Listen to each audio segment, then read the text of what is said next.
So Jennifer, you've just delivered a fantastic presentation to about 200 people in this room. What I loved about it was you talked about the basics of recruitment. Do you want to share with the audience what you define as the basics of recruitment, please? Yeah, basics of recruitment, it's what we used to do back in the day and we still do today. Networking, absolutely number one. Pick up the phone, give them a call, not a cold call, a warm call, and that's where the enablers come in. So the LinkedIns, all of the ways that we can do research, that's where those come in. It allows us to tap into our wider global networks to be able to find the contact details for a warm call.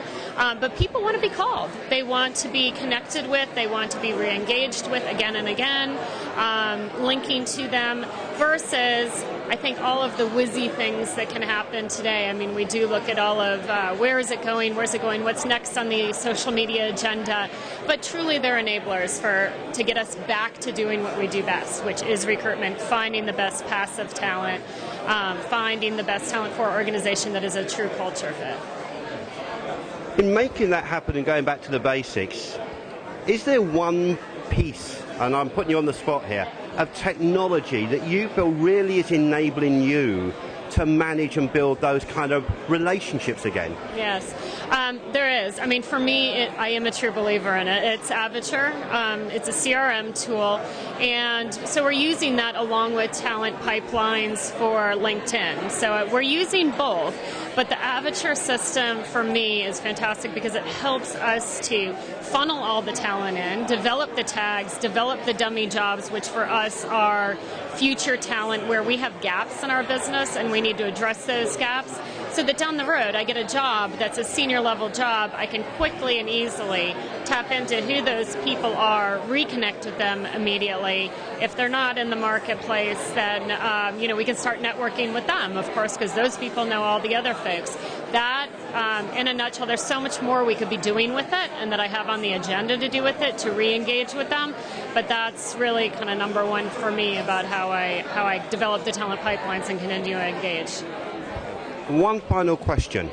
You're in a room, there's 100 bright, what I'll call in-house recruiting newbies. What one tip would you give them with all of your vast experience about recruiting? Good question. One tip. I guess it depends what they're looking to do.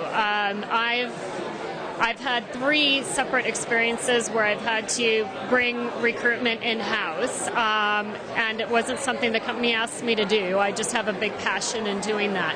Having now done that 3 different times, because this is a question I just got asked by someone, the one piece of advice that I'd say is you've got to learn about readiness of the organization and not pushing too hard, because I have made that mistake.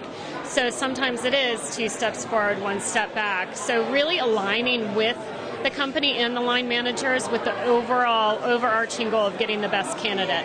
So instead of being completely blindsided to I don't want to use agencies, I don't want to do this, looking at the greater good of getting the best candidate. And sometimes that means giving a little bit where you don't want to, and really educating the line managers on how you do it, because I think there's a big question mark out there that they just don't understand that.